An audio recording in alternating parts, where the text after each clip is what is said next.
चलिए स्टूडेंट्स, आज हम करेंगे क्लास 10th मैथ्स का चैप्टर एपी का एक्सरसाइज 5.2 का क्वेश्चन नंबर 6। ठीक है, क्वेश्चन में हमसे कहा गया है कि हमने चेक करना है -150 इस एपी का एक टर्म है या नहीं है।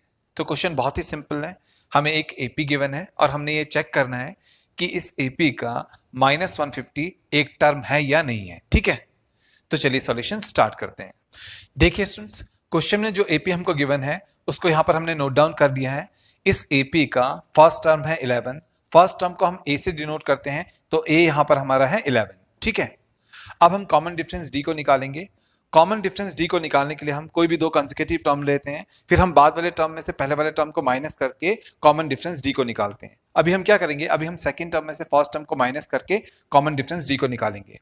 तो देखिए, हमारा सेकंड टर्म है 8, हमारा फर्स्ट टर्म है 11, तो हम सेकंड टर्म 8 में से फर्स्ट टर्म 11 को माइनस करेंगे, जो कि आएगा -3।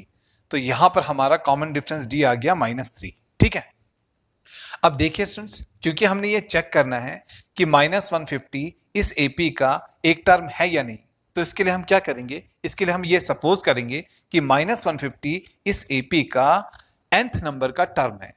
तो हम लिखेंगे late nth term of the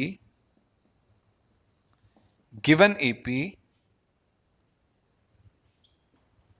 be -150।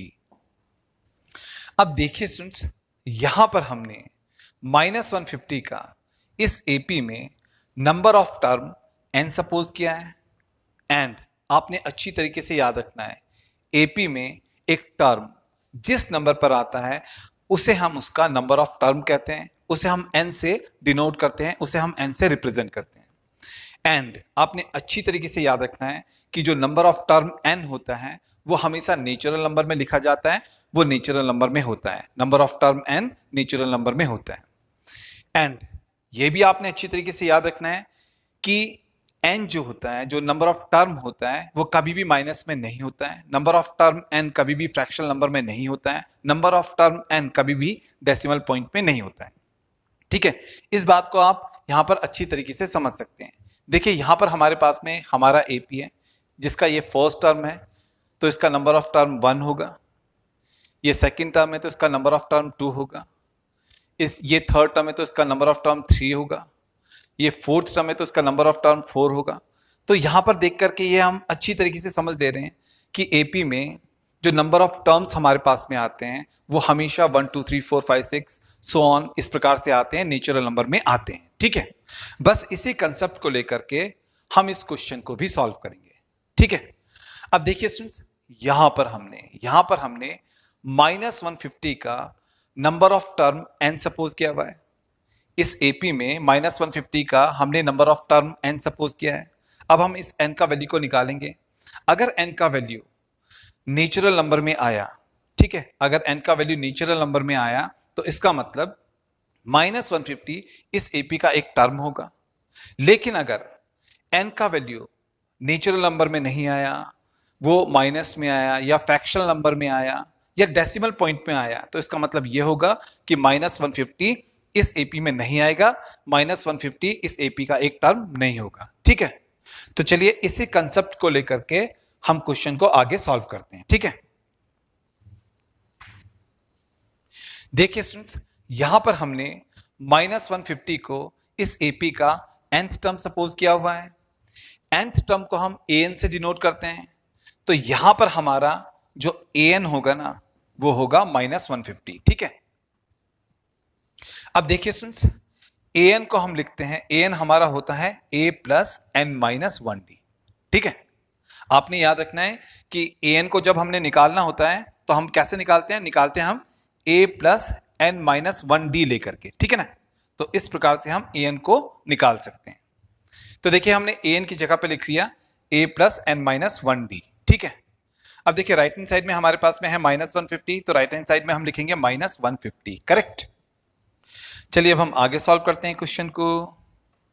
अब देखिए स्टूडेंट्स, यहां पर सबसे पहले हमको दिखाई दे रहा है a का वैल्यू हमारे पास में है 11, तो a की जगह पर आएगा 11, फिर यहां पर है प्लस, फिर ब्रैकेट के भीतर है n-1। ठीक है, फिर देखिए यहां पर है डी का वैल्यू हमारे पास में है -3, तो डी की जगह पर हम लिखेंगे -3 एंड राइट हैंड साइड में हमारे पास में है -150।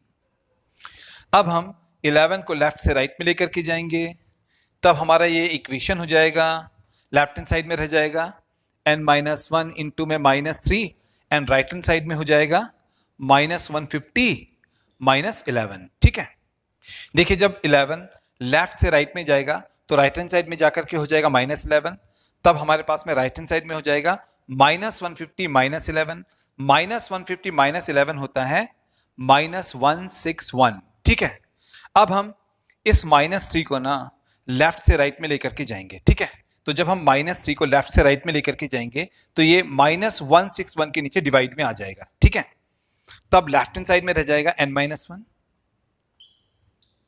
करेक्ट, लेफ्ट हैंड साइड में रह जाएगा n-1 and right hand side में हो जाएगा -161 अपॉन -3, करेक्ट। अब देखिए स्टूडेंट्स, माइनस से माइनस कैंसिल आउट हो जाएगा, तो अब हमारा ये इक्वेशन हो जाएगा, लेफ्ट हैंड साइड में हमारे पास में है n-1 and right hand side में हमारे पास में है 161 अपॉन 3। ठीक है, अब हम -1 को ना लेफ्ट से राइट में लेकर के जाएंगे, तब हमारा ये इक्वेशन हो जाएगा n is equals to 161 upon 3 plus 1। ठीक है, अब देखिए यहां पर ना हम एलसीएम लेकर के ऐड करेंगे, लेफ्ट हैंड साइड में हमारे पास में है n, राइट हैंड साइड में हमारे पास में है 161 अपॉन 3 प्लस 1, 1 के डिनोमिनेटर में कुछ भी नहीं है तो लगाएंगे 1, 3 एंड 1 का एलसीएम आएगा 3। ठीक है, 3 से 3 को डिवाइड करेंगे आएगा 1, 1 से 161 को मल्टीप्लाई करेंगे तो आएगा 161, फिर है प्लस 1 से 3 को डिवाइड करेंगे तो आएगा 3, 3 1 जा हो जाएगा 3, तो हमारे पास में n का वैल्यू हो जाएगा 161 प्लस 3 यानी कि 164 अपॉन 3। ठीक है, तो यहां पर हमारे पास में n का वैल्यू आ गया 164 अपॉन 3। अब देखिए स्टूडेंट्स, यहां पर हमारे पास में n का वैल्यू आया है 164 अपॉन 3, जो कि एक नेचुरल नंबर नहीं है, ये एक फ्रैक्शनल नंबर है। और क्योंकि n जो है वो -150 का इस एपी में नंबर ऑफ टर्म है। ठीक है, n जो है -150 का इस एपी में नंबर ऑफ टर्म है और n जो है वो नेचुरल नंबर में नहीं आ रहा है, वो फ्रैक्शनल नंबर में आ रहा है, तो इसका मतलब ये हुआ कि -150 इस एपी में नहीं आएगा, इस एपी का एक टर्म नहीं होगा, क्योंकि हमने पहले ही कह दिया था कि अगर n नेचुरल नंबर में आया तो -150 इस एपी का एक टर्म होगा, लेकिन अगर n नेचुरल नंबर में नहीं आया तो -150 इस एपी का एक टर्म नहीं होगा। और देखिए यहां पर n जो है वो फ्रैक्शनल नंबर में आया है, वो नेचुरल नंबर में नहीं आया है, तो इसका मतलब -150 इस एपी का एक टर्म नहीं होगा।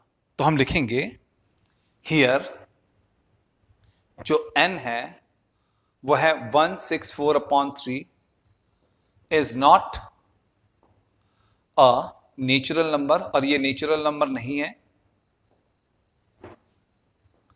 देयरफॉर जो -150 है will not be a term of, वो टर्म नहीं होगा गिवन एपी, दिए हुए एपी का। ठीक है, तो देखिए स्टूडेंट्स, यहां पर हमने ये लिखा क्योंकि n हमारा जो है वो फ्रैक्शनल नंबर में आ रहा है, वो नेचुरल नंबर में नहीं आ रहा है, और क्योंकि n जो है वो -150 का नंबर ऑफ टर्म है, इसलिए -150 इस एपी का एक टर्म नहीं होगा। ठीक है, तो ये आ गया हमारे इस क्वेश्चन का फाइनल आंसर। ठीक है, आई होप आपको ये क्वेश्चन अच्छी तरीके से समझ में आ गया होगा। अगर आपको ये क्वेश्चन अच्छी तरीके से समझ में आ गया तो प्लीज इस वीडियो को लाइक कीजिए, शेयर कीजिए, सब्सक्राइब कीजिए, ताकि हम इसी प्रकार के अच्छे वेल एक्सप्लेन सॉल्यूशंस को आपके पास जल्दी से जल्दी पहुंचा सकें। तो मिलते हैं नेक्स्ट वीडियो में।